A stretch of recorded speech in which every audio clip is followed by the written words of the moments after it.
show us here locally in the community. Make sure y'all go check out Kneecap Body by Jeremy Campbell.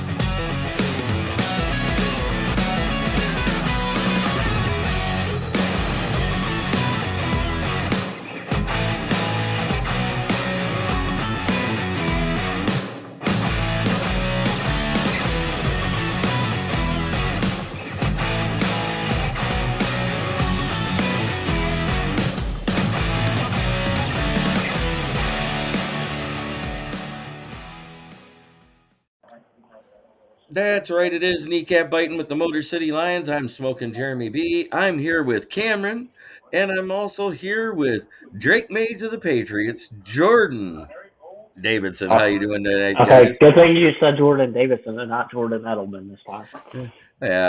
Your favorite fan isn't here to call you that tonight. He calls him Jordan Edelman's bastard son. No, you add the bastard son. Oh yeah, I did. He just said Jordan Edelman. Better than my other friend that I called Matt Petrasha's illegitimate child. Oh, I remember that. Yeah, you said put a pin in your ear. he's like, no. Hey, if he did gain like about 50 pounds, though, he would have looked like Matt Patricia. He would. All right. So the first order, I'm headed to New Orleans to watch the Lions. Wish me safe travels, Braylon. You have fun. Enjoy the game. Derrick Barnett. He is off to the Texans off of waivers when Philly waived him. What do you guys think of that move for the Texans? I think it's a great move. It's a phenomenal move. Offensively, they look like they're getting it together and everything. So I think just tie it all together, finish closing out that defense, make the final touch-ups there. And honestly, it sets them up for at least a playoff contention spot, so to speak. See, I got put in Facebook jail for calling Matt Patricia that. I got put in Facebook jail for that. I call him Matt Patricia. I got put in Facebook jail for bullying for calling him Matt Patricia. That's mean. That they did that to you. Yeah. The hell happened to freedom of speech? Okay, James George says Matt Patricia says no illegitimate kids. His peener is as stale as his game planning. I couldn't even say it with a straight face because it was that funny.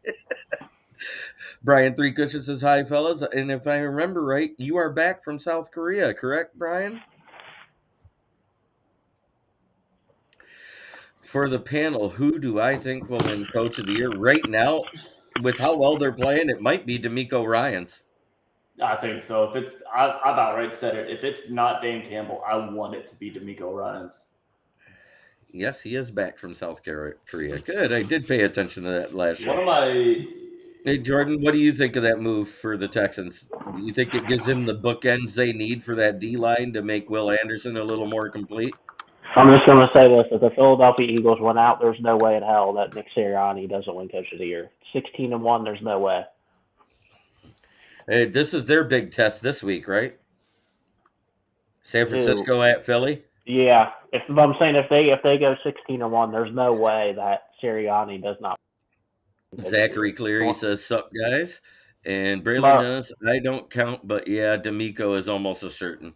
Yeah, I think it's between Dan Campbell, Nick Sirianni, and because everybody knew that the Detroit Lions were going to be good, but they didn't expect them to possibly be 8-3 at this point. I personally, when I went over our schedule with Jordan prior to the season, I had us at 7-4 at this point. Remember that, Jordan? Yeah. Here's another one I will throw at you. I know it might be a laughing thing, but what about Cleveland's coach? Yeah, Kevin Stefanski. Yeah, because they're doing this without Watson. So if they They're go doing it without Watson. They're doing it without Chubb. I mean, if they come back and make the wild card, if Houston, them make the wild card, Sirianni's sitting at like 15-2 because I think they lose this week. Yeah. There's some big decisions there. And if Detroit can win the 4 games they should out of these next 6 to get at 12, that's going to be quite the conundrum for the decision committee, myself. Another one we didn't mention is Mike McDaniel. And Mike McDaniels, because if they get to 12 wins, he's another one that could be. Yeah, I think that's your top 5 right there. Yeah, because everybody knows San Francisco was going to be good, and technically everybody knew Philly was going to be good. Yeah, but nobody thought they were going to win 15 or 16 games good. Right. And I think Miami's coach gets a lot of consideration because, like I said, nobody expected, and most people are still picking Buffalo to win the division. So, my feeling on the Derrick Barnett thing, it gives them a bookend. Andy Reid, he's won it a couple of times in his history. Once with Philly, once with Kansas City. I don't think he'll win it again. I think they like to have somebody new win it each year. Yeah. What about Harbaugh? He's another one we didn't say. Yeah, I there's just a lot of teams that has a shot at having the coach of the year, really. Because another one, like you could say they're not a good football team, but I mean he wins. Mike Tomlin. Or the Pittsburgh might be the worst. That's funny. James Burgess just said that because I have a sense of humor. What if Tomlin gets 12 games? I'd love to see that dude just flat out bullshit his way to the AFC Championship game. I mean, somehow with Kenny Pickett, the Steelers are 7-4. Right. It's crazy what's been going on in the league. That's what I said. I think that he's another one. Like, there's really about, like you said, there's about 6 or 7 guys I think you could argue. Yeah. Now, like Brandon Staley, he's one of the coaches that needs to go. And Smoking Dad comes in and says, "Hey guys, hi Dad." That being said, in Lions news, we find out Alex Anzalone is out this week at minimum. It could be more with a wrist injury. How do you feel about that, Cameron? Well, as you and I had discussed before the show came on, there was our linebacker that we brought up from the practice squad because other teams were eyeing him, Nowaski. Yep, Trevor Nowaski. And honestly, one, it's going to give Jack Campbell the opportunity to play his natural position and show what he's truly capable of. It's kind of right up there with when we had Penei Sewell playing, right tackle? Left tackle. Left tackle. When Decker. I shouldn't be struggling like this, but when Decker was out, we had Sewell playing a position he wasn't familiar with and then adjusting him back, and then we saw the improvement there. I think it's going to be something similar with Jack Campbell. I think he is a stud, and I think when we rotate him back to his natural position, he will do a lot better. We will see improvement. Now, with that being said, I think Nowaski needs to be at that same position as you addressed. I think Rodrigo needs to stay at fullback. I do. Is Jonah Jackson back? Jonah Jackson is back practicing, so he did practice. I think it was a limited practice today. Yeah, he was a limited practice, and it should be, seeing how he just got done with an injury. He'll probably be limited. He was limited today. He'll probably be limited tomorrow, but Saturday is usually travel day, right? They do like one practice, and they either travel Friday night, Saturday morning, correct? Yeah, well, yeah, depends where they're going. Oh, just to New Orleans, so it's like a short 4-hour flight. Yeah, they'll probably travel Friday. So Jonah Jackson is questionable. Who else was on the injury report? Oh, there was all sorts. Montgomery's on the injury report. Yep, but it was he was limited practice. Everybody was limited practice. The only ones that were out was Alex Anzalone, and I think that was it for us. Let me look. While we're on injuries, I don't know if you guys seen the news that Jalen Phillips for Miami, their pass rushers, out for the year. Yeah, he tore his Achilles. He tore his Achilles. I saw the clip of it from Hard Knocks on TikTok. Alex Anzalone was the only one out. Jonah Jackson, David Montgomery, Tracy Walker, Ife Melifonwu, and Frank Ragnow were all The first 3 were limited, and the last 2 were full practices. That's Iffy and Frank. Yeah. I'm trying to think if there was anything else. I still stand by. I think that Rodrigo needs to stay fullback. Yeah, I agree. Because like I said, the first year that we didn't have a fullback because Nick Bowden got hurt and James Convicta switched over, they were using him in the rotation in the linebacker room and also in special teams. And ever since that year, Cabinda has not been able to stay healthy. And that's my other thing is, from what I've seen, and what I've heard regarding Rodrigo post elbow injury, he hasn't been able to perform at the same level. I remember week 1 last year when he hip tossed Jason Kelce. Oh yeah, that was great. I remember that. I still go back and watch that clip over and over because it's funny to watch. And that clip from week 1 had more watches than any other hit in last season for any hit. Mm-hmm. But that being said, what do you think about that, Jordan? I think it's going to be great for Jack Campbell myself. What do you think? And it's great for my boy Derrick Barnes. Well, I got a conundrum with Derrick Barnes too, and I'm going to talk about it. He was listed as a D end his first 3 years of college. His senior year, he played edge, outside linebacker, and D end both. Why have we used him as an off-ball linebacker for 2.5 years when he's a pass rushing specialist? He had 11 sacks his last year at just DN. Really? Yeah. I didn't know that. So he actually, but that was because he played at Purdue. Yes, I call Purdue Purdue. I know. I just like him, because he's a local guy. He's from my area. And DC8091 says Wasted Wednesday in Baltimore, and Rodrigo is a better fullback than Cabinda. Anzalone being out has me worried. I want to see Jack Campbell at his natural position to see if he looks as good as advertised in college, because he hasn't played there yet. And Anzalone being out is not a positive, but let's put Jack in the mix all game, give us some good tape, and give him some good reps. Yeah, that's what I want. I want to see if he looks better at middle linebacker than he has at the Sam linebacker position, which is not his natural position. And as far as the Sam linebacker, you almost could put Derrick Barnes there if you had to when Anzalone comes back, if Jack looks good at middle linebacker. And I think it would better suit Derrick Barnes' game because he's a liability in pass coverage, but he's good at run stuffing. And then you can let him pass rush. What about Rodriguez or whatever? Rodrigo has been our fullback ever since Jason Cabinda got hurt. And as we all said, I would rather leave him right there at fullback because he's been better at fullback than Cabinda's ever been. Because what's the guy that had led you guys in sacks last year? Hutchinson. No, he didn't lead you in sacks. Who was the other guy was James Houston. He's still hurt. Yeah, that's the guy I'm thinking of. He was the guy that was a late round pick. So Houston's supposed to be back. His 21-day window is supposed to be activated within the next couple of weeks.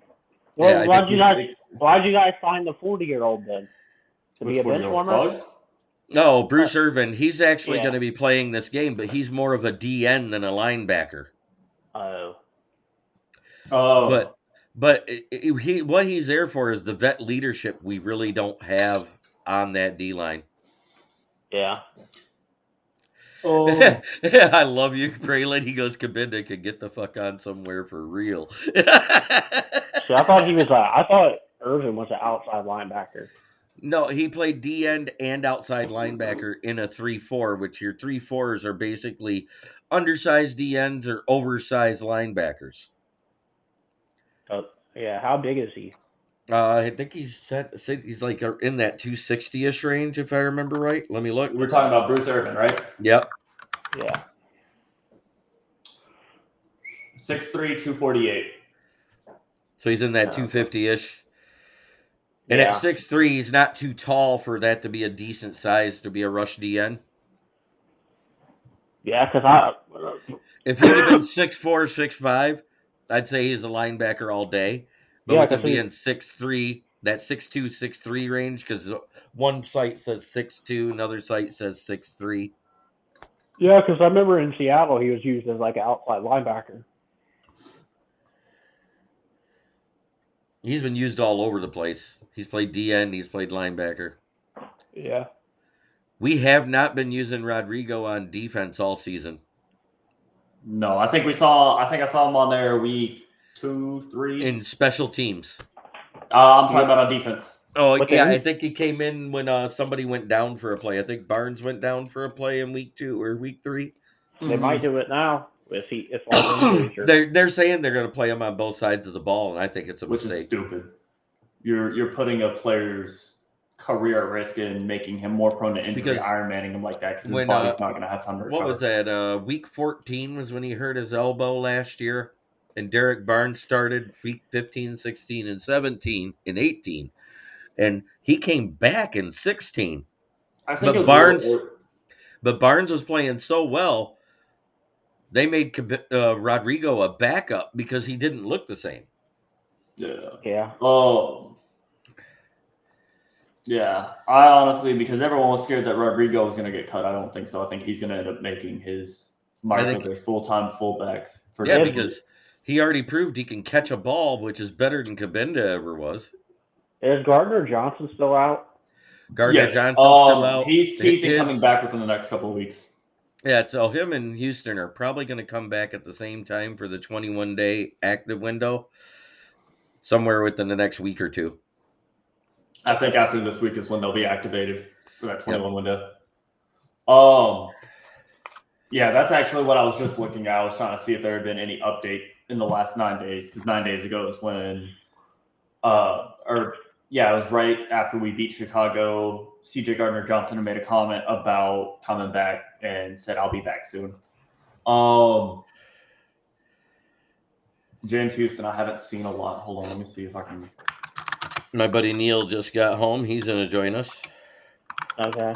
Is that the other dude that usually comes on here? Yeah. Okay, yeah, I think I remember. Another Lions fan, or? Yeah. Who's the guy that's a Jaguars fan? Wasn't he? Oh, Travis Holmes. He don't come on that often. Okay. Yeah, that's the guy I was thinking. Last month. That's the guy I was thinking of. He's a Jaguars fan. All right, I sent the link to Neil if he's out there. So Patty Grind says go Lions. November 14th, Dan Campbell said, now what he had was pretty clean, so the rehab, the healing should be pretty clean. But there again, if it's happening, then we're talking about December, so this month. Yeah, 6 to 8 weeks as of November 14th, so he should be activated by the end of this week. Right.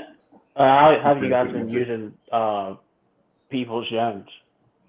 Donovan Peoples-Jones has been in, but he's been limited snaps because he's wide receiver 4.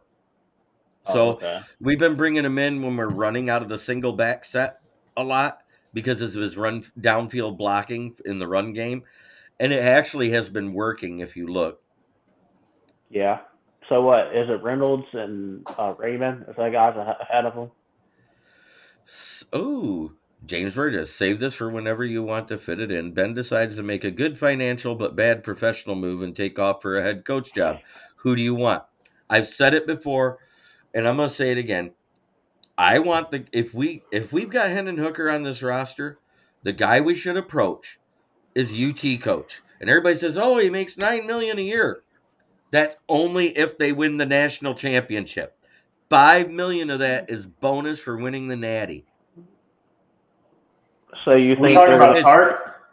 Nope, I'm talking about the head coach of the University of Tennessee, Josh. I can't remember.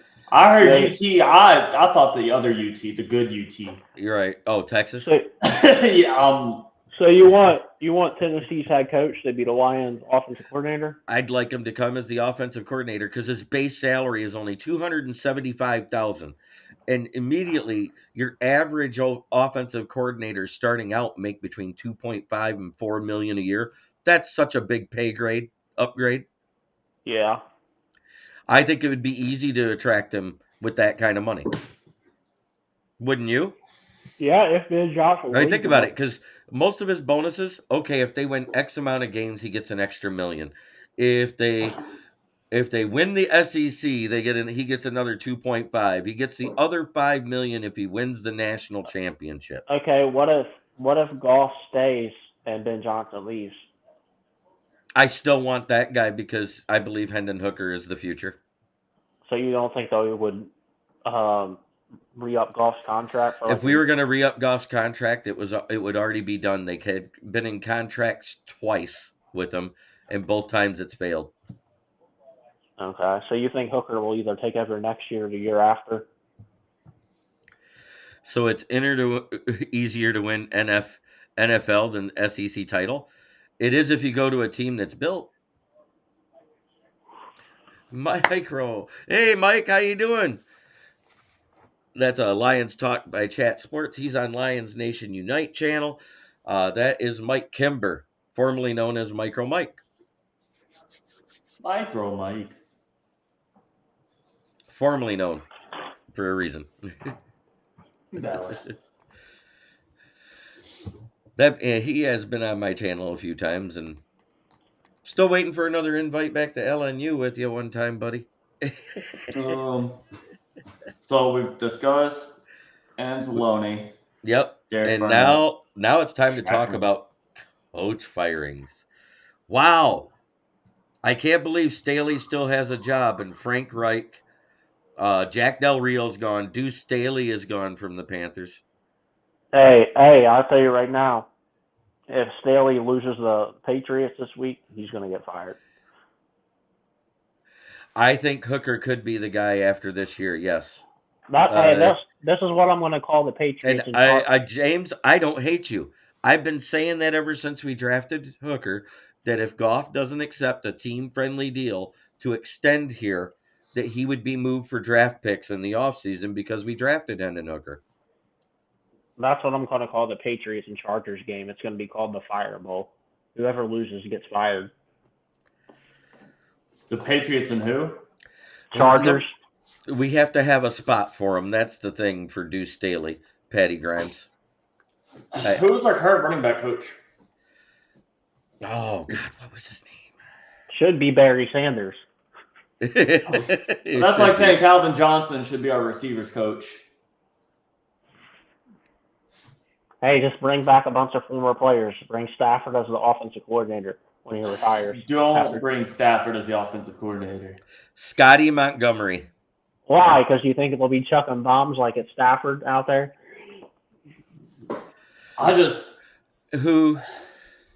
And Scotty Montgomery, guess what? He's being contacted about the Duke football job that is vacated right now. Hey, how upset would you be if Dan Orlovsky was the Lions offensive coordinator next year? Oh, God, I'd shoot myself. Well, I think he could teach a quarterback how to do is walk out the back of the end zone. I think I'd have to go dust off my grandfather's Packers hoodie at that point. No, that's not allowed, Cameron. FTP. I'm just saying, if Dan Orlovsky were to come back as our quarterback coach. Joey Harrington is our offensive coach. Wait, is he? No. Patty Grimes.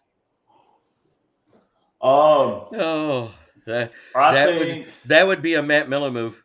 If Matt Miller was still in charge. Carolina hasn't been well coached at all, honestly, since Ron Rivera last trip to the Super Bowl. Since Riverboat Ron left. Yeah, they went to the Super Bowl, and then Cam Newton wasn't the same after all those hits. Nope, and after the car accident after that Super Bowl. Yeah. Say what you want. That car accident did more to damage Cam than any hit he took running on the field. Mm-hmm. What's crazy to me, I still can't believe this. The motherfucker got in a car wreck, flipped his truck, and then like 2 days later is like, oh, I'm going to play. And that day he threw for like 350 yards. Let's not forget there was a player, Terry McLaurin, or something that plays for Washington, got shot last year 6 wasn't times. No, that was the running back, wasn't Brian Terry McLaurin. Robinson. Yeah, Brian Brian Robinson Robinson. Jr. Yeah, he got shot 6 times, comes back. I said this on a podcast last night that I was a part of, Patty Grimes. I said David Tepper is pepper spray to the Carolina Panthers. Yeah, our coaches are definitely going to be looked at. Our coaches are being poached. Say what you want. There's 6 teams, including Jordan's Patriots, that are interested in Ben Johnson. Mm-hmm. Yeah. I think Ben Johnson, if we make a deep playoff push, so we either make a divisional round or we make the NFC Championship, I think Ben Johnson will stay another year. Right. If it's a first-round exit, he's gone. I think if somebody throws him enough money, he'll be gone anyways. Because we just made him one of the highest paid offensive coordinators this offseason to stay here when he decided to stay. So there isn't much room. There isn't much room to go up in salary. Hopefully Aaron Glenn gets the Panthers job. My God, that would be a godsend. I only want Ben Johnson if we get Drake May though. You see, I don't. Here's my thing. Here's the thing. If we get Caleb Williams or Jaden Daniels, then I want a Philly guy. I don't think we're gonna get. I don't think Caleb Williams is gonna get drafted too high. He kind of shot himself in the foot. One, with his performance in the second half of the season, but two, the fact that in a press conference, he made the comment, "Whatever team signs me, I want partial stake of that team included in my rookie contract." Right. That's why Caleb Williams may not even get to come out. Donkey Kong saying, hooker, hooker, hooker. Yeah, that's right. That's what's on my jersey. Well, no team in their right mind is going to give a quarterback or any player that's a rookie being drafted. Here's the thing. As far as I can remember, there's not really any team there's only one team in the entire NFL who doesn't have a primary stakeholder, and that's Green Bay. Green Bay is owned more or less by the fans, but the other 31 teams have an owner that you can name off. Yeah.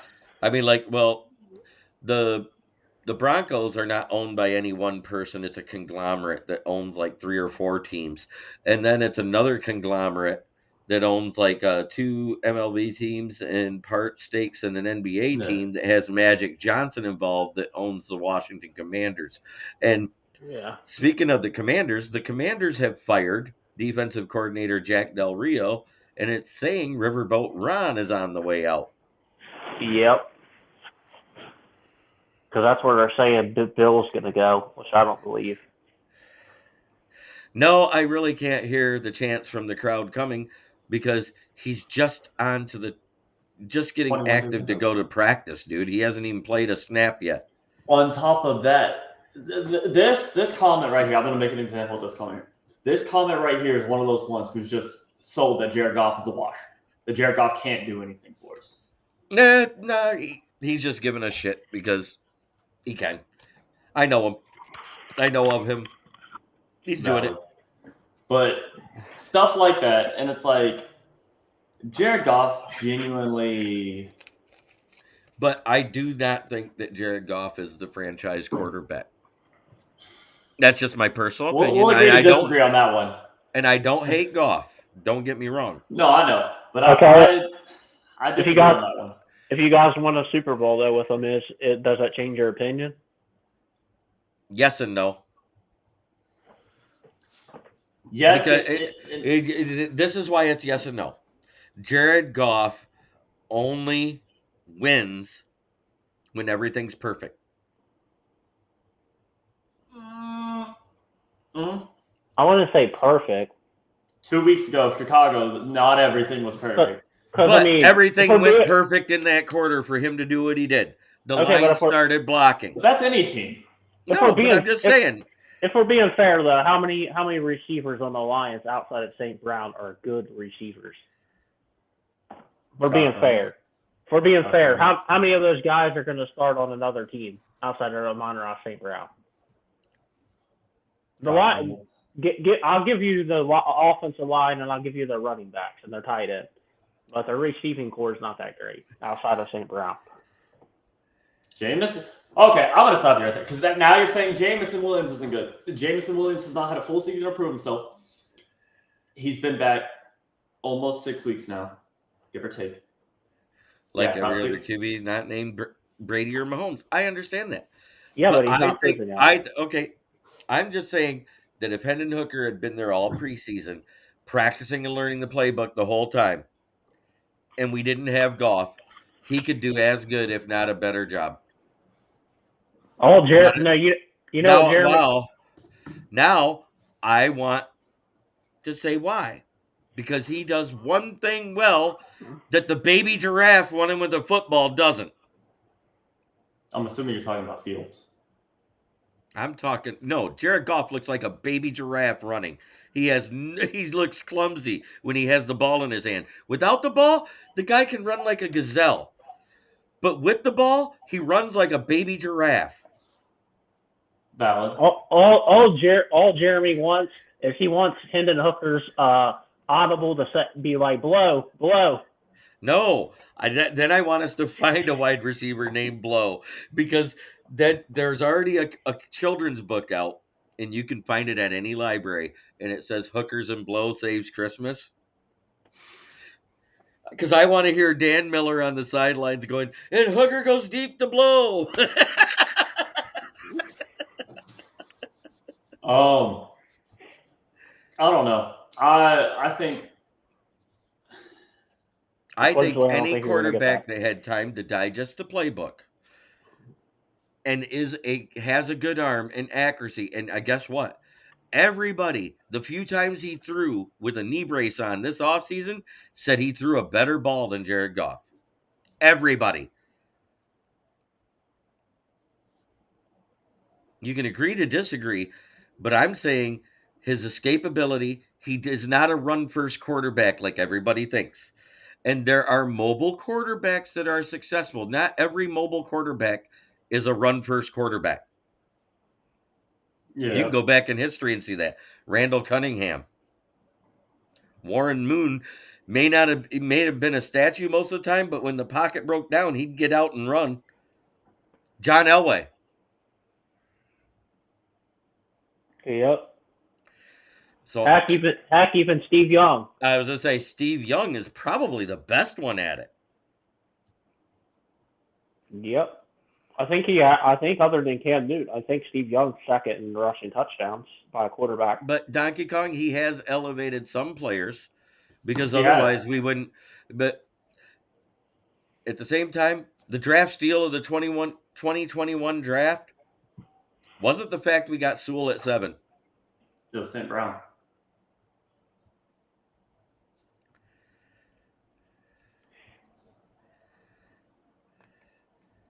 St. Brown was the steal of the 2021 draft because other than Jamar Chase, he's outperformed at this point. He's outperformed Devonta Smith and Jalen Waddle. And look who Devonta Smith and Jalen Waddle have as QB as well. Right. You got Jalen Hurts and Tua Tagovailoa. But at the same time, he wasn't even really targeted till week 10. Yeah. Why? Because Anthony Lynn refused to use him. Oh, it's a puppy. Oh, it's a very big puppy. Yes. Wait, Anthony Lynn's still in Detroit? No, I don't want to. No. The first year we had Amon-Ra. Okay. That's why I was like, what? Until week 10, Amon-Ra wasn't even targeted hardly at all. He had, 2 catches in the first game. He had a catch against Minnesota. And that was about it. Really? Quintus Cephas was targeted more until he got hurt. Because what? This is his third year in the league? This is his third year in the league. And he's got over, 800 receptions now? Or almost 900? Something like that. Crazy He just number. surpassed one of Megatron's records. Yeah. What did he have last year? Like 1,100 yards? I will be right. Just under 1,000. It was just under 1,000. Oh, he didn't have it. I thought he had over 1,000. I'm going to look up his stats right now. So he'll Right go now, over. he's had 82 catches this season for 993 yards already. Oh, he did hit 1,100. He had almost 12 last year. That's what And I his thought. rookie season, he only had three catches through the first 9 games. He ended up with 90 receptions and 912 yards his rookie year. How many touchdowns did he have his rookie year? He had 5, then he had 6, and he had 5 again so far this year. So this year he's on pace to have his best year then. Right. 'Cause And he missed a game. Yeah, he's on pace to have more touchdowns and about the same amount of yards. Or more. Yeah. Because we're 2/3 of the way through the season. That means he could actually end up being around 1,300 yards. Yeah. And I'm not saying Goff is horrible. Don't put those words in my mouth. You can ask Jordan. I've defended Goff on many occasions, haven't I? Yeah, you're just not like that one David dude that like. I don't know what you're talking about. Yeah, you do. You're not like the one David dude that blows Goff off. I know. I'm just being realistic. I know we could get worse at quarterback. Heck, I'll take Jared Goff. And if you get Ben Johnson, guess what? What Ben Johnson has not had to do is develop a quarterback. Mm-hmm. Yeah. So he's going to want an established quarterback. So unless it's a team that has one, like San Diego, which is one of the teams that are rumored. Yeah, I can see that. If they don't promote Kellen Moore, though. Donkey Kong already knows who you're talking about. He said David Pike. Dude cracks me up.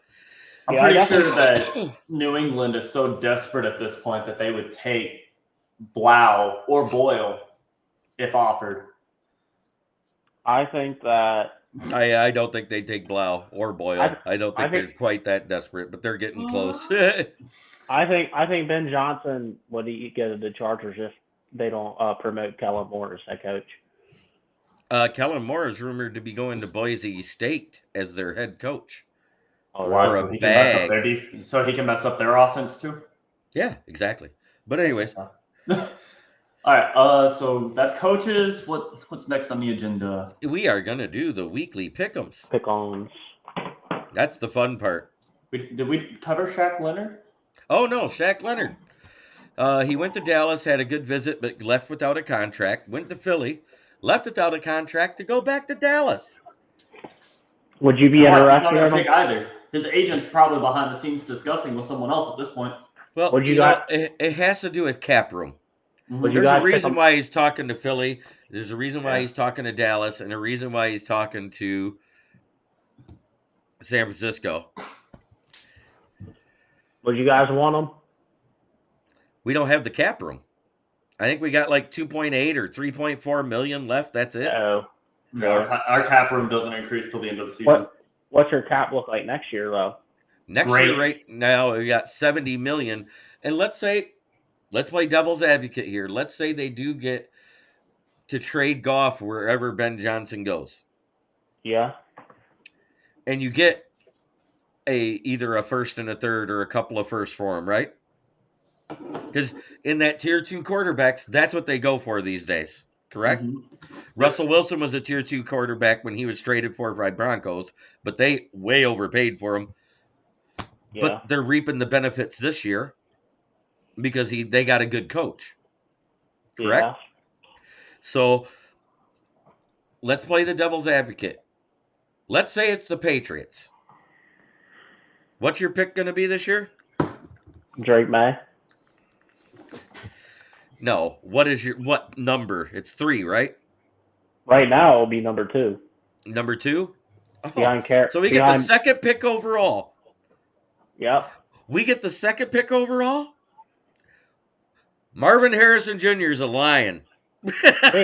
Hey, we ain't giving up our second overall pick now. You're going to have to give up one because it's in Detroit. The draft is in Detroit. You're going to have to give that up. Oh, we ain't giving up we're not giving up our first round pick for anything. And a third round pick. I'd take next year's third round pick. Don't care. We're drafting Drake May. second overall. Not if you get Ben Johnson and Jared Goff. We're not getting we're not getting Jared Goff. You know I'm right, Cameron. We're not getting Jared Goff, and we wouldn't give watching. up. We're not giving up. But I'm just doing I'm not saying it's happening. I'm saying it's the devil's advocate thing. Plus, if we were giving up Jared Goff, it would have to be a late first. It wouldn't be a top 5 pick. We ain't that desperate. We'll just go hire Eric Bieniemy and keep him a first-round pick. If you were trying to Eric Bieniemy, if he was going to get a head coaching job, guess what? One of those 17 interviews that he was called about, he wouldn't have turned down 9, had 8, and turned down 3 second interviews. Well, guess what? None of those teams had quarterbacks. New England doesn't have a quarterback. Hey, they're going to have Drake May, baby. Y'all got Mac Nuttap Jones. They're going to have Drake May, baby. Hey, what did I tell you about Mac Jones with that rookie year? I told you he was the most NFL pro-ready quarterback coming out of college that year. The problem is his ceiling is so low, he'll have to duck the rest of his career to walk in the locker room.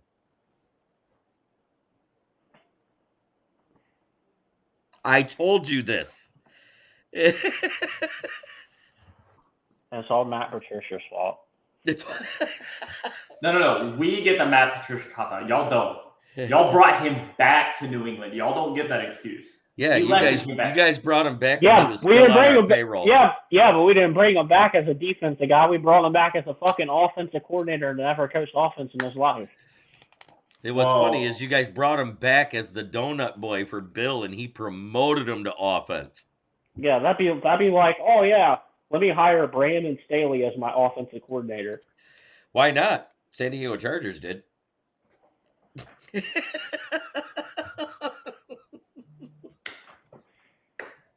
Come on, that was a good one. You know it. Mac Jones is an entitled, arrogant, pompous prick. Mac Jones is going to be good next year because guess what? He's going to go to. You know where he's going? He's going to play under Kyle Shanahan, and he's going to look like Brock Purdy, and everybody's going to be like, "Oh, Mac Jones is actually good." The Patriots ruined him. Mac Jones will be lucky to have an XFL job next year. I said he'll be in the CFL. He'll have a job. There's already general managers that came out and said they would take Mac Jones. That's crazy because normally when a quarterback is under controversy, normally there's someone on the team who defends him. So where do you guys think? Jones, do you think it's Shaq Leonard going to Dallas or no? He'd be healthier than Leighton Vander Esch. Maybe. The team that needs him the most, I don't know if they can afford him, but I think the team that kind of needs him, that spot is Steelers. They need linebackers bad. Steelers need receivers that don't give up on the ball when it's. I think Steelers need linebackers like very bad. Like that was a good one. their best linebackers like Cole Holcomb or some shit. They need receivers that don't watch a live ball get returned for a touchdown.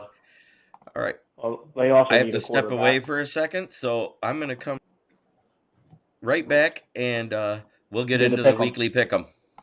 Yep. You already knew who I'm picking. What? Who? Pick all the teams that I need to lose or to win. Go Carolina Panthers. Go Chicago Bears. Go Arizona Cardinals. Go New York Giants. Those 4. Why do you need those teams to win again? So my Patriots can get number 1 pick. Which I actually feel confident Chicago's not going to have ahead of us with their own pick because they already got 4 wins. I don't think we're. The Bears have us next week. Yeah, the Bears and the Bears and Giants have 4 wins, so I do feel pretty good about that. Plus, the Giants have the head over us, so I don't think them 2 teams are jumping. No, one teams I really need to win is Carolina and Arizona. Frank Simano comes in and says Patricia should be the new face on the can for Chef Boyardee. I agree with James. If Jones went to Minnesota, JJ would refuse to play. JJ would refuse to sign the 5th-year option. No. Justin JJ Jefferson. to Detroit. Justin Jefferson's a New England Patriot. Watch. Oh my! Are you gonna say Patrick Mahomes is gonna be a New England Patriot after Travis Kelce? So to get Justin Jefferson into the Patriots, guess what? You would have to give up that number 2 pick overall. Hey, I would do it and draft Jaden Daniels in the 2nd round. All right. So Thursday night we got the Seattle Sea Chickens going to Dallas. Who you got, Jordan? Seattle and Dallas. That's actually a good game. I'm gonna say Dallas pulls it out 23-20. What do you think, Cameron? Are we putting scores to this? No, you don't have to. He just always does. Seattle hasn't been able to get their run game going. Dallas has a very, very good pass defense. Their rush defense isn't all that great anymore. However, with them not being able to get Kenneth Walker rolling, I think Dallas is going to take that one. Jason Garrett is the real-life Ronald McDonald. I'm taking Seattle. You want to know why? Dallas has not beat a team with a winning record, and so far Seattle still has one. Yeah, I guess so. I might change this week. It might change this week. That's right. But I got the feeling this is their get-right game because for some reason, Dallas falls apart against good teams. If we're calling Seattle a good team, they have an above 500 record. They're a good team. I didn't say great. Indianapolis at Tennessee. Who you got, Cam? Oh, Tennessee is in the dumpster fire stage, if I'm not mistaken. They can't get anything going, right? Indianapolis somehow is pulling their heads out of their asses from the dumpster fire that was last year. So I think I've got Indianapolis on this one.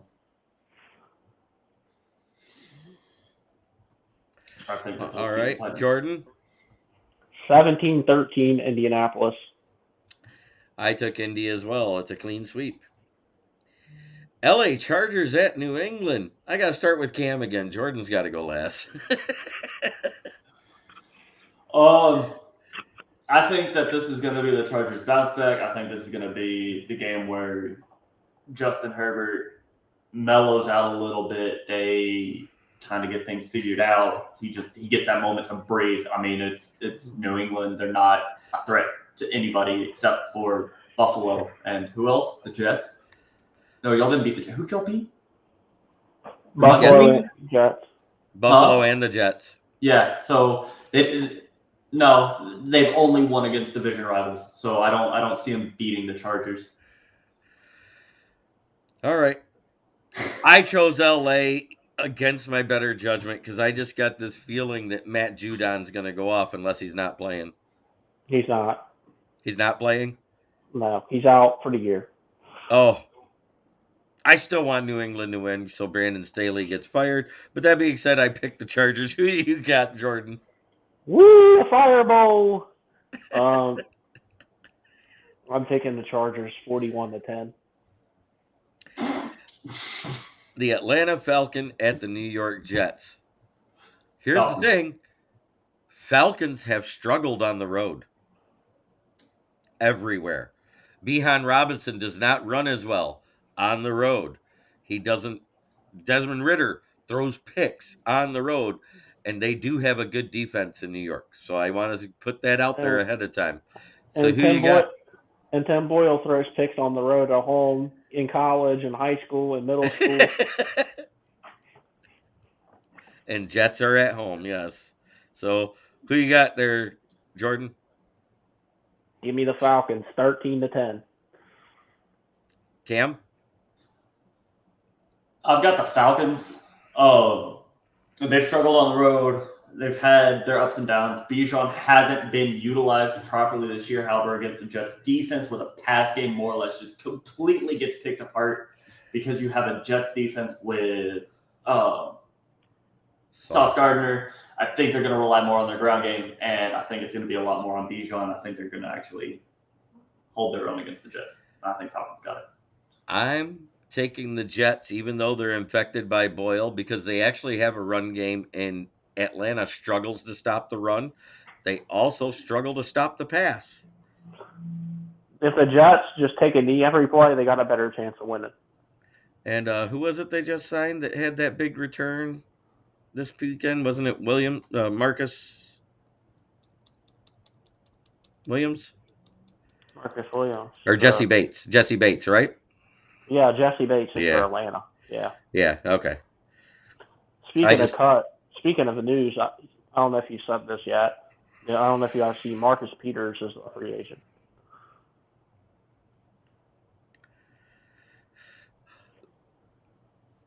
I'm not sending Hooker anywhere. Sorry, James. Send Goff, Hooker, and Ben to LA Chargers and give us Herbert. That perked Cam up. I'm sitting here, so I'm in a panic mode right now because I can't access my tickets for the Lions-Cowboys game because I don't have access to that email. So I'm sitting here trying to go back and forth with stuff. Okay. I'm like half paying attention. I heard that. I'm like, no, stop. Goff, Hooker, and Ben to LA Chargers and give us Herbert. Oh. I might take that trade, but no. Arizona at Pittsburgh. Who you got, Cam? Arizona and Pittsburgh. Steelers. Mike Tomlin has that lucky rabbit's foot like 8 inches up his ass, so he can't have a losing I would say I think season he for whatever inserted it reason. so far he tastes the toenails. Probably. Okay, who you got, Jordan? Modern Warfare. Modern Warfare. Kyler Murray. Kyler Murray. Yeah, No, I got Pittsburgh winning. I got Pittsburgh, 17-10. Hey, how about that? A clean sweep twice in a row. All right. Carolina at Tampa. Let's go Panthers. Anybody taking the Panthers? Let's go Panthers. Let's go. I could see the Panthers pulling it off. Yeah, in Tampa? Give me the Panthers, baby. Oh, okay. I went Tampa. Give me the Panthers. They're gonna beat the. Is anybody taking Washington because they're up against that full speed team? Who they playing? Miami. Miami 27-17. It might be to 3. I was gonna say like 80-3 Miami. 27-17. It's gonna be closer than you guys think.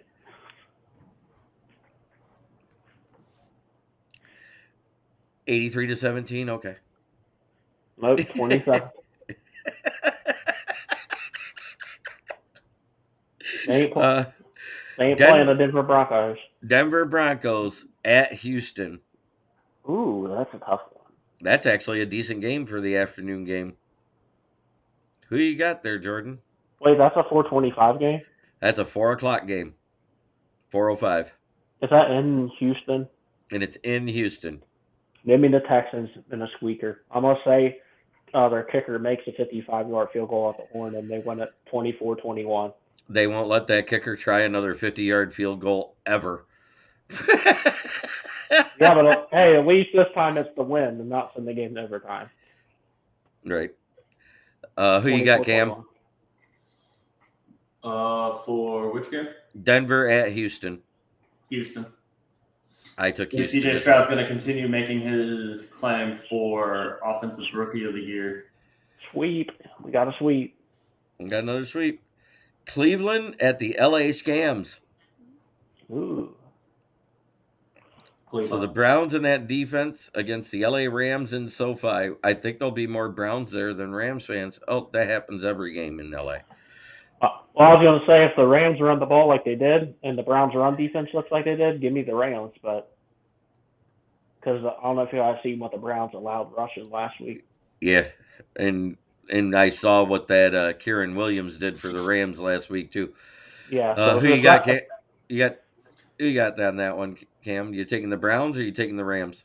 I'm taking the Browns. That Browns defense is just devastating, and as good as I want to say the Rams are, they're not overcoming that. And the last 4:25 game of the day is San Francisco at Philadelphia. Ooh. Who you got there, Jordan? 41-38, Philadelphia. Oof. Cameron. I want to see the 49ers win. I say the 49ers They've win beefed too. up their defense. They've gotten healthy on offense. Yep. I think it'll. I got San Fran winning because I want to see them lose their second game anyways, Philly. But Kansas City at Green Bay. Who you got, Cam? Kansas. I want to say Kansas City will take it. However, Jordan Love, Christian Watson, they're on fire. Started, and you couldn't tell me who the worst team in the NFC North was between Green Bay and Chicago. Green Bay started to turn it around. They're almost looking like the 2022 Detroit Lions in their comeback phase. However, I think. Well, hold on, wait. Is this in Kansas City or is it in Lambeau? It's in Green Bay. Is Taylor Swift going to be there? Why are we talking about this so much? We know who's going to win. I don't know, because you had one team that before Patrick Mahomes came along were the refs bailout baby. But now you've got the current refs bailout baby, or one of their current bailout babies. So I want to say it's probably going to be the Chiefs, but given that it's in Lambeau, Patrick Mahomes has never won in Lambeau. So which way are you going? I'm gonna go with the Chiefs. All right, Jordan. 31-13, Kansas City. Kansas City. Fuck the Packers. I knew that was coming.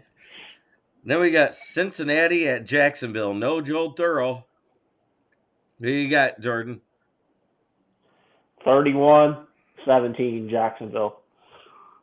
Cam? It's going to be Jacksonville. And last but not least, last on the program, but number one in our hearts, Detroit travels to New Orleans to face off against the Saints. Who you got there, Mr. Jordan? Drew Brees. You're taking the Saints ass. I'm just kidding. I'm taking the Lions. I'm going to say 27-14 Lions. What do you got, Cam? It's going to be the Lions. Saints last week gave up, 200 to 400 on the ground? Mm-hmm. You've got Jahmyr Gibbs, who the moment he makes a hole is gone. And David Montgomery, who, when healthy, and they have no Cam Jordan, no Pete Werner, no Chris Olave. Michael Thomas is on IR, and Rashid Shaheen, their other top wide receiver, is out. All they got is A.T. Perry and a bunch of practice squad guys. Really? Damn. Poor Derek Carr. So I think the Lions are going to have, this is going to be their bounce back game. They're going to come back, and they're just going to absolutely dog on the. Don't sleep on the New Orleans secondary now. Who needs to worry about their secondary when we have a run game, and they don't have a run defense? Secondary, their secondary is underrated. Yeah, but they don't have a run defense. We have one of the best rushing offenses in the league with a two-headed attack in Jahmyr Gibbs and David Montgomery. So I'm looking at it. Is it bad that statistically I want us to lose the first game to the Minnesota Vikings? Jeremy might know where I'm going with this. Because you want to break their heart in week 18 and just take the division. No. What was the statistic I gave you since week 9 of 2022? Oh yeah. So every loss is followed by 3 wins. So we just lost to the Packers. So statistically, we would win this week against New Orleans. We'd win next week against the Bears, and we'd win the week after that against the Broncos. Oh, I don't see that happening. But anyway. But then, if we lose to the Vikings in week 16, we'd beat the Cowboys week 17. Vikings in week 18, and we'd win our divisional round. or a wild card round. Statistically, yeah, I know what you're saying. So I want statistics to hold true, and I want us to lose to the Vikings in week 16. I would rather us just not lose at all and then lose first week. I don't want us to lose the wild card. Good news. StubHub finally got back to me on customer support. I've been waiting 45 minutes to chat with someone. So hallelujah. Yeah. Hopefully I can get the email changed. We're the bad boys now. And besides, they got the Pastronaut who throws like he's higher than the rockets that he's studied in. I think that's going to be Minnesota's kryptonite. They're like, oh, well, Justin Jefferson will be back by the time. No, Justin Jefferson's not going to matter with Josh Dobbs' accuracy. How about, I got a better idea. How about we just win week 16, win week 17, and lose week 18? You know what's actually a really good possibility? There would have to. I think I know where you're going with this. Because that puts us in the Super Bowl. You know what's a really good possibility? What? I was just looking. There's a very good possibility the Lions play the Rams in the wild card. A Stafford versus old team in the playoffs. That would be fantastic. It would. And every time he takes the field, we'd be booing so loud. You know they would. I don't know, because Stafford didn't have a bad departure. It wasn't like Jamal Williams, where Jamal goes to New Orleans and he's like, oh, well, I felt they were done with me and I felt this. I'm looking forward to that matchup this week, because Jamal's not on IR anymore. Jamal Williams is active. And he's had a total of 17 yards this season and 0 touchdowns? DeAndre Swift has done well since leaving. However, Jamal Williams has not. Swift went from one stellar O-line to another. I know. Jamal downgraded. I want to see Brian Branch put Jamal Williams on his head. That's what I want. Oh, I was close. He's averaging 2.9 yards per carry, 0 touchdowns. He's had 47 carries for 137 yards this year. Unfortunately, I don't think David Montgomery is going to beat Jamal's rushing record.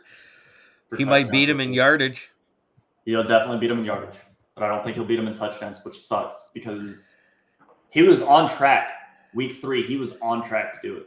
I know he was, but, it is what it is. What's Goff's numbers this year? Goff's better than Mac Jones and Bailey Zappi's? Well, everybody's numbers are better than that. He's already thrown for 3,075 yards, 18 touchdowns, and 8 interceptions.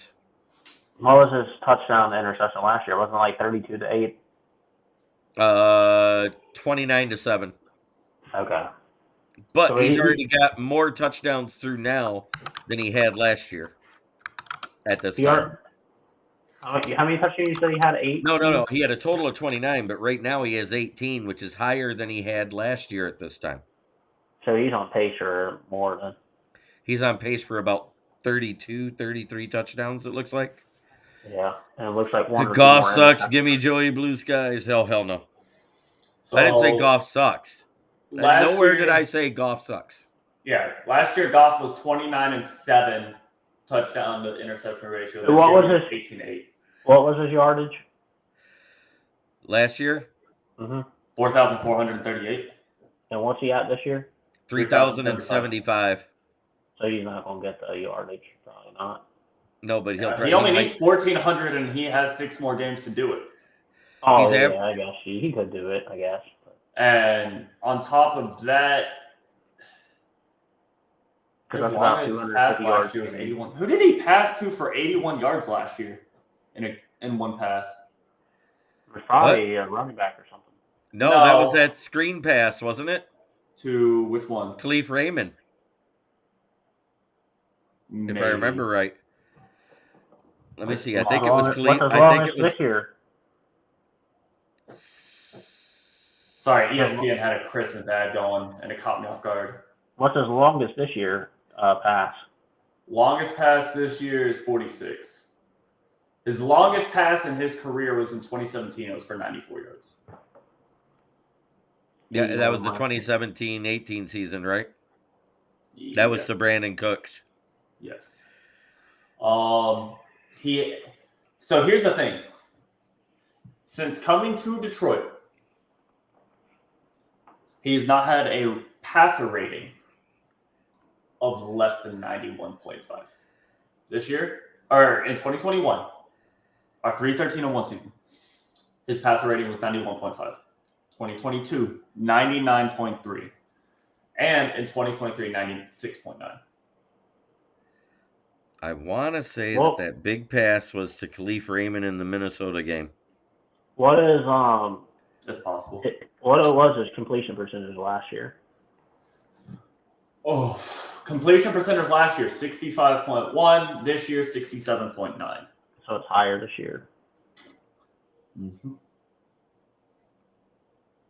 275 out of 400 completed, and last year was 382 out of 587 completed.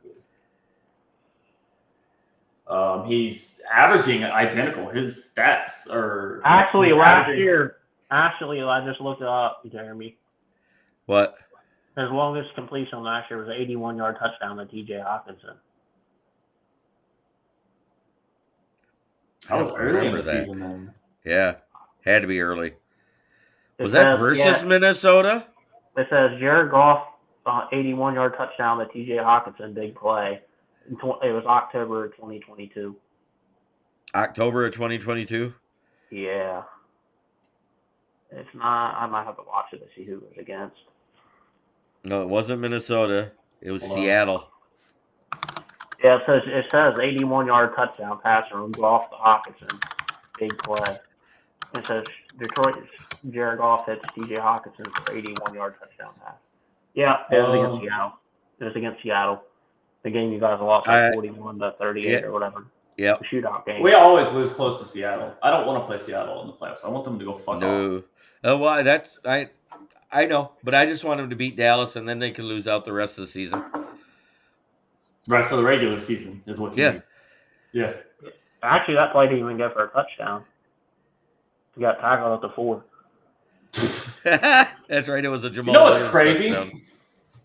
It was an 81-yard pass to Hawkinson, and he got tackled at the 4.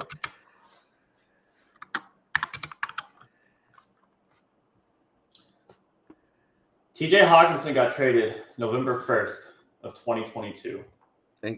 You want to know what's funny? That's the longest of his career, that reception. Mm-hmm. Yeah. It was basically a screen pass. It was a screen pass, wasn't it? I knew it was a screen pass. Yeah, it was a T.J. Hawkinson. You thought it was Khalif Raymond, but it was a Hawkinson. Okay, so November 1. What was the longest run of last year? That was Jamal Williams last year for the Lions, and it was a 51-yard run. Do you think they got a longer run than that this year? I already know they do. David Montgomery had a 75-yard touchdown run. 3, 4. Jahmyr Gibbs had a 40. What was his long one that he broke off already? Which one? Jahmyr Gibbs, didn't he have a 40-yarder this season already? Maybe. 4. It wasn't for a touchdown, but it was like a 41-yard run. Oh, God. When's your preview show? Friday? Yeah, my Lions news and preview show is always on Friday. Unless there's a Thursday game. I like using Pro Football Reference because they tell you the long run already. Do you guys got any more Thursday games? It was a 35-yard run versus the Chargers. That was his long one. Okay. He had the 27-yard touchdown run versus Las Vegas Raiders. Do you want to hear a crazy statistic? What's that? Since T.J. Hawkinson made the comment of it's good to be on a team that finally wins, the Minnesota Vikings are 13-10, and the Detroit Lions are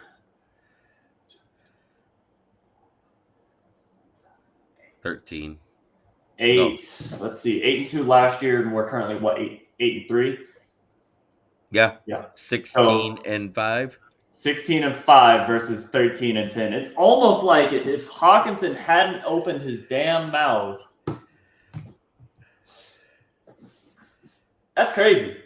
You go. So let's see. Yeah. Week 1, Gibbs had an 18-yard run versus Seattle, which they kind of shut down the run game anyways. He had an 8-yard run. Versus Atlanta, he had a 21-yard run. Green Bay kind of shut us down in the run game, other than Montgomery. He had a 9-yard run. And then it was 21, 27, 35, 14 versus Chicago, and that was for the touchdown, and then 23 versus Green Bay the last time. He's already got 566 yards and 5 touchdowns. Montgomery had a 75-yard run against Chicago. Or no, against the Chargers. Yep. That's how many Gibbs has, is 500 yards? Yeah, he has 566 yards, 5 touchdowns. What's Montgomery got? Like 590, I believe. So they're pretty close then. Yeah, it's ever since Gibbs broke out, it's been more of like a 60-40 split instead of the 80-20 it was before. Yeah. About like 500 receiving yards? Yeah, he's got 500 receiving yards. Oh, 133 attempts, 648 yards for Montgomery, and 9 touchdowns already. What's their both average rush yard? 4.9 for him and 4.6 for Gibbs. So they're both over sub 4 or 5. Because average is 4 in the NFL. Yeah. You know, for your running backs, anything above 4 is considered decent. Above 5 is elite, right? Yeah. Yeah, so they're both over 4.5, which is pretty good. All right, so it's looking like a StubHub fixed my email, so I'll get. Well, it got sent to my Apple ID email, which I haven't had access to since I made the Apple ID in 2016, 2015. Oh God! And you got an Android now. No, I've had the same Apple ID. I've just never had to log into that email, and whatever my recovery email is for that one, I don't know it. Like I can put like a first part together, but I don't know after that. So it's like, hey, look, like $2,000 for tickets. Can I get this email adjusted? And they're like, yeah. So that's fixed. So now I can sleep easy knowing that I'm not out $2,000 now, and I can actually go sit and watch my game up close. Because I'm like 20 seats back from the sideline.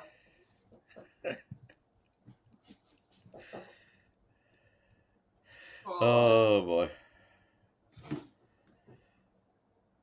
Some people, they send stupid stuff. That's all I got to say. So I don't know if you're in the first Lions group that we were in together, right? The one that the one Pride chat that we're in right now. I think I was in the other one briefly, but I'm in the one that was Brendan Cook invited me to. It's just the hashtag one Pride chat. Yeah, the one prior to that was it was such a mess, and I hated. It was so toxic. Here's the thing. I was raised a Packers fan. I had a relative play for the Packers. Actually, hold on. Fun little family history lesson here. I had a relative he was the 26th overall pick of the 1968 NFL-AFL draft out of the University of Arizona. He played 8 seasons in the NFL. What was his name? Bill Luke. Lueck. Lueck. Okay. Played right guard for the Packers. That's awesome.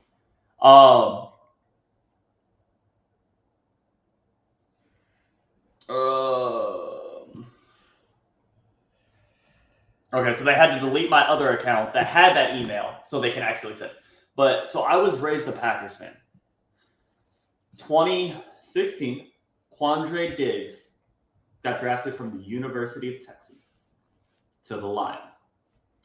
At this time, Aaron Rodgers was starting his prima donna diva shit. No.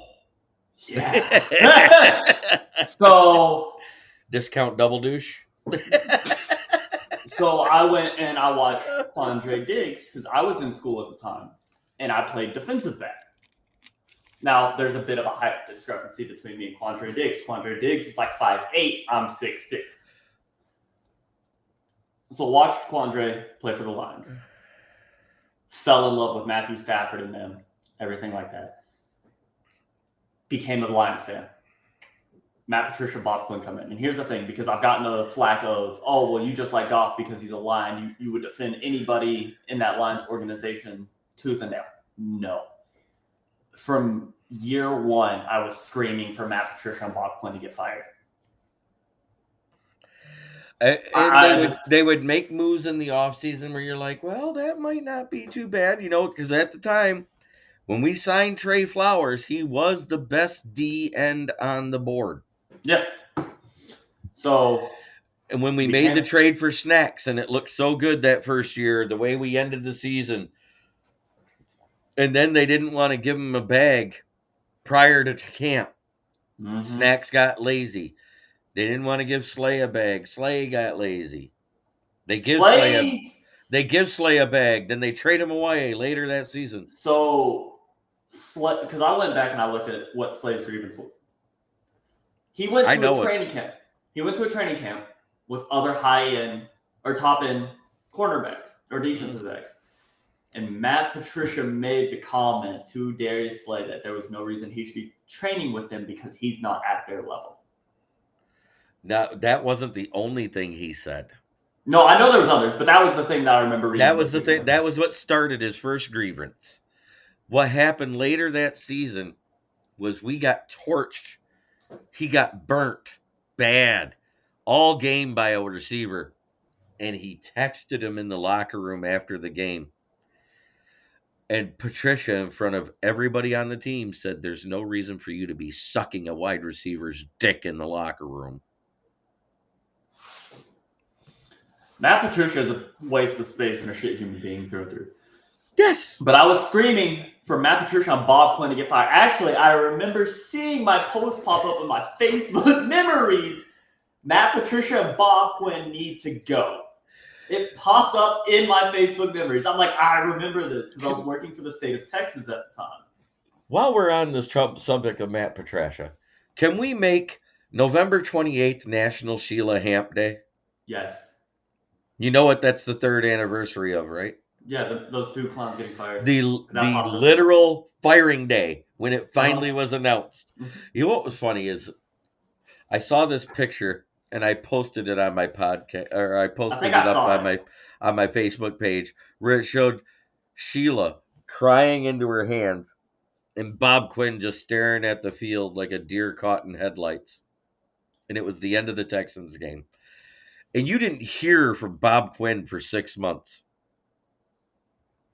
I literally said as a guest on the Detroit Lions on the Powell podcast that Friday, I said, I think Bob Quinn's head is mounted on the wall as to be a warning. Where is he at now? He is an assistant GM for the Cleveland Browns.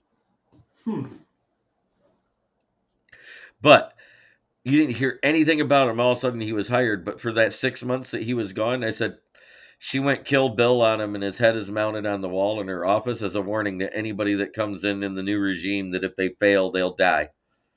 Yep. That was my running joke. So, it looks like they got to finish. No. So grew up a Packers fan, turned to a Lions fan. Was like, man, Matt Patricia, Bob Quinn, they gotta fucking go. They're not getting it done here. They get fired. And I had to explain to people last year why Jim Caldwell's last year, his winning record was unacceptable. But then Dan Campbell's second year, he gets a 1-win over year. And it's everyone's celebrating. It's like, you got to understand, Jim Caldwell came into a system that was ready to, if not push for the Super Bowl, make a deep playoff push. It should have went. Matthew Stafford, Megatron. You had that it there. Defense. But you come to Dan Campbell's era, And his second year here, we're already ahead of schedule. We're still ahead of schedule now. Yeah. We went from 3-13-1 to finishing a season 9-8 to starting a season 8-3. We're past the halfway point, well over 500. We have one of the best records. We're the third ranked team in the NFC. Third. And you get these teams that still try and put us down. Like, I've seen a lot of Cowboys fans. Oh, well, y'all have the same record as us, and y'all lost to good teams. Y'all lost to the Packers. It's like, Packers aren't necessarily a bad team, so to speak. They're young. They're inexperienced. They're gelling under a new starting QB. They're getting it together, though. Dallas lost to the fucking Cardinals. Lost to a backup QB. And their only excuse is, oh, well, our offensive line was injured. But y'all have the almighty Dak Prescott. Where's he at in this? It's just, it baffles me when other teams try and put down the Lions. They try to put down the Lions fans for celebrating the fact that we've gone 8-3 to start out the season. Even though this is the first time that we started 8-2 since 1962. 8-3 since 1962. So somebody was trying to be funny and said on NFC North, the Lions have only beaten one team above 500 this season. Granted, that team was the Chiefs. And then they posted a picture that said wins above 500 teams this season. They show a picture of Tua Tagovailoa and the Miami Dolphins, and it says 0. They show a picture of Dak Prescott, and it says 0. And then it shows a picture of Jordan Love, and it says 2. And I said, so by your math, that means Detroit's better than the Dolphins and the Cowboys. Thanks.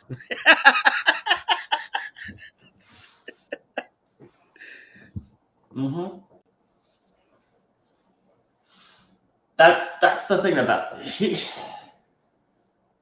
If you look at our record, at the time when we played them, we've only played what? The Panthers, the Raiders, the Bears, and the Packers the second time all had losing records when we played them, right? Mm-hmm. Everybody else, and the Chargers. So that's 5 of them. Everybody else had a winning record or tied for 500, right? Mm-hmm. At the time we played. I'm not talking Tampa was 3-1. Yep. Packers, they went downhill after playing us. Packers was 2-1. Falcons were winning record. They were 2. No, they were 2-0. Oh yeah, they were 2-0. Yeah, they were. Falcons were 2-0. Seahawks. 0-1. Oh yeah, that's right. They were 0-1. Yep. Kansas City was 0-0. Yep. So Kansas City is now second or third in the AFC. Yep. Seahawks are second in their division, I believe. I could be wrong. Third. Rams beat them. Are you sure? Yep. Ravens. I'm not even mad about us getting blown out by the Ravens because the Ravens turned around and blew Seattle out the fucking water.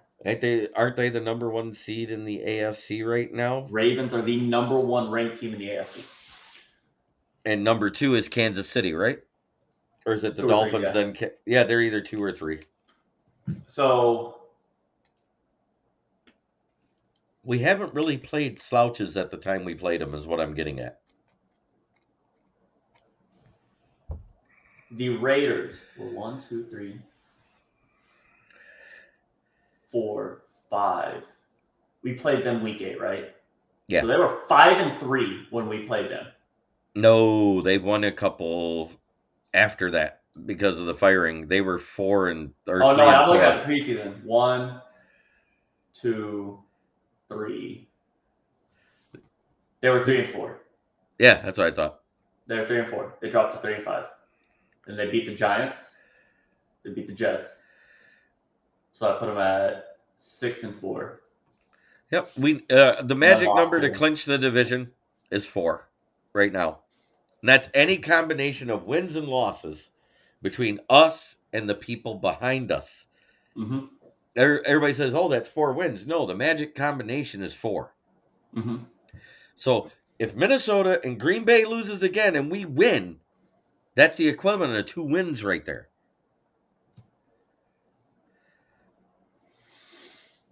So if we win 2 and the Vikings lose 2, they can't get in. The only one that has a shot is, let's say, Packers lose to Kansas City but then go on a tear.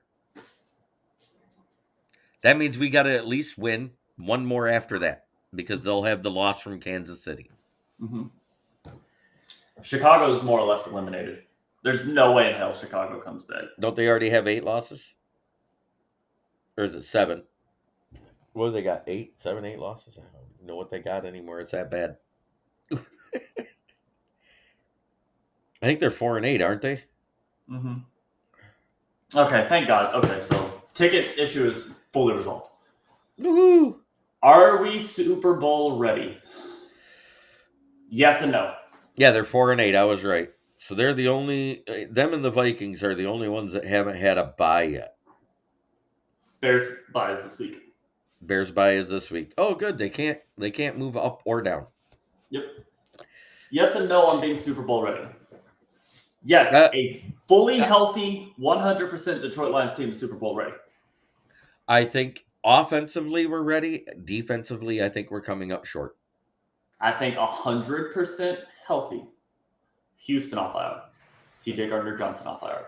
Defensive players healthy. I think 100% healthy, we are Super Bowl ready. If we were using people in the right positions the whole damn time, I'd agree with you.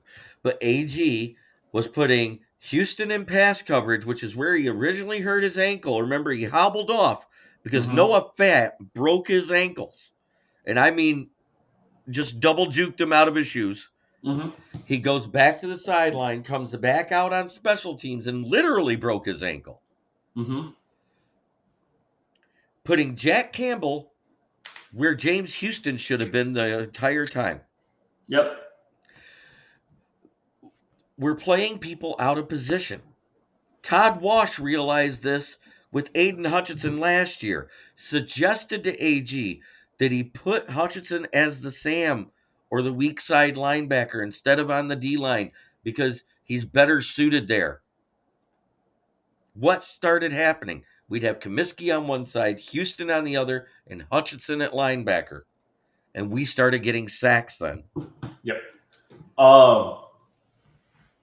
Fully healthy, 100% good to go defense with people playing where they're supposed to be, what they know. Our defense is ready. And we have not been using Kirby in single high safety enough like we did last year. He's better at single high safety than at cover 2 or in the box. We've been using him more in the box than even in cover 2. Here's where I genuinely think that we are truly Super Bowl ready.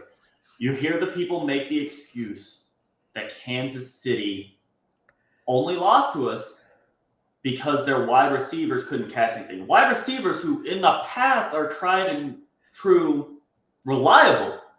Kadarius Toney, him dropping Never been passes. reliable. He's never been reliable. That's why Giants got rid of him. Who else did they have receiver-wise? MVS, who's been dropping balls with Aaron Rodgers before he got to Pat Mahomes. Sky Moore, reliable in college. Wasn't that reliable last year, his rookie year. But Rashee Rice, that looks like their gem. Mm-hmm. Isaiah Pacheco, who's been phenomenal as running back. But hasn't been as good this year as he was last year. You can't make... You have... Clyde Edwards-Helaire.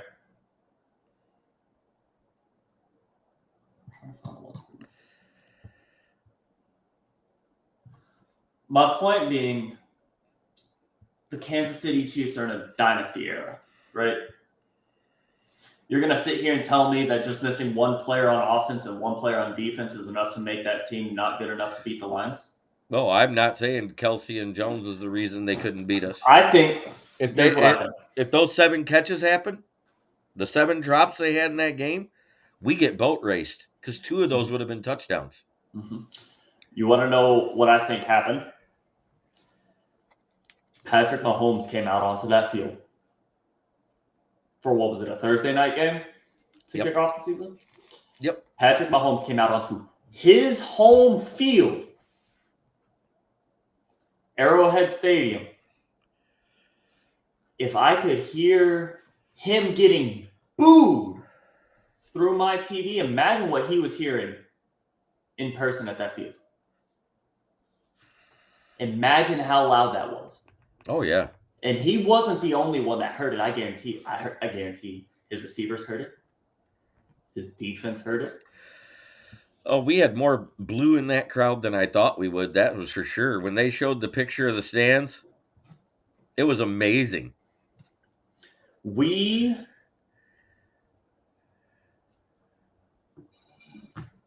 got in there, and we got in Mahomes' head, we got in Andy Reid's head, we got in his receivers' heads, we got in his running backs' head. We didn't necessarily dismantle that offense, but we rattled them.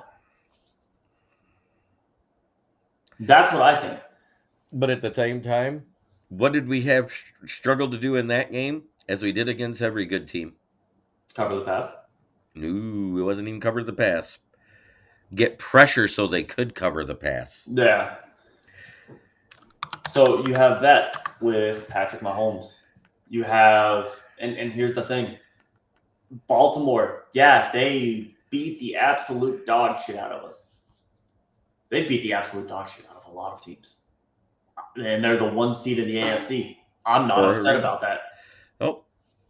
Seattle has had our number for the last 4 years. But here's the 40. thing. They've been averaging, 40 and a quarter points, I think it is, through those 4 games. 1 with Matt Patricia, 3 with Dan Campbell. Seattle, on top of that, would always come up, get up on us by like 2 or 3 scores, and still barely squeak out a win against us. So if we clean up, if we face them in the playoffs and we clean up, I think we can take Seattle. I don't want to face them, though. No. Green Bay, I'm not upset about us losing to Green Bay. 1, it was a wake-up call. And number 2, we were gassed. 3 games in 10 days. Come up in that game. We had injuries come up in that game, Anzalone and such. But we had also been 5-1 against them. Or 4-1. No, 5. No, 5. Yeah, 5-1 against them. We won 5 consecutive. We lost. The last time we lost to them before that game was 793 days before. September 20th. September 20th, 2021. It was bound to happen. We currently hold a 5-2 record against them under Dan Campbell. And no, that would put us at 7 games. That put us at 7 games. We've only played them 6. Okay, so yeah, we're at 4-2. 4-2. Either way, we're 4-2 against the Packers under Dan Campbell. If you add in, you know what's funny is, as bad as Patricia was, he went 500 against them. We have not been horrible versus the Packers as they make us out to be. We've had horrible records in the NFC North. Yes, we've been good versus the Packers. The only team that's horrible versus the Packers is the Chicago Bears.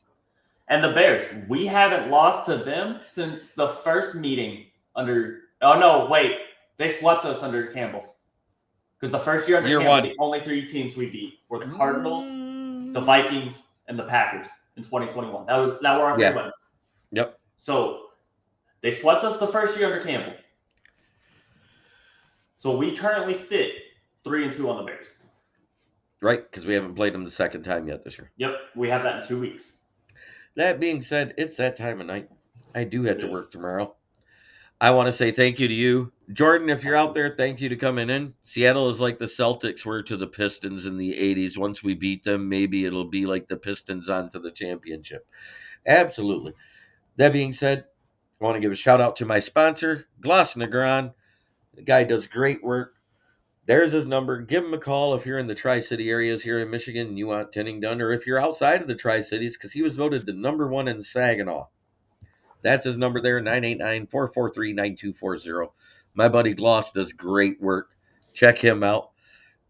And just so you can see it, he did that 300 C-Class, and he did this Maserati.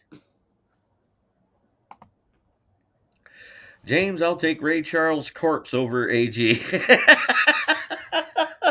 That's awful. I don't even know if Ray Charles is dead yet, is he? Did he die? Hey Siri, is Ray Charles dead yet? Ray Charles was born September 23rd, 1930, and died June 10th, 2004. Okay.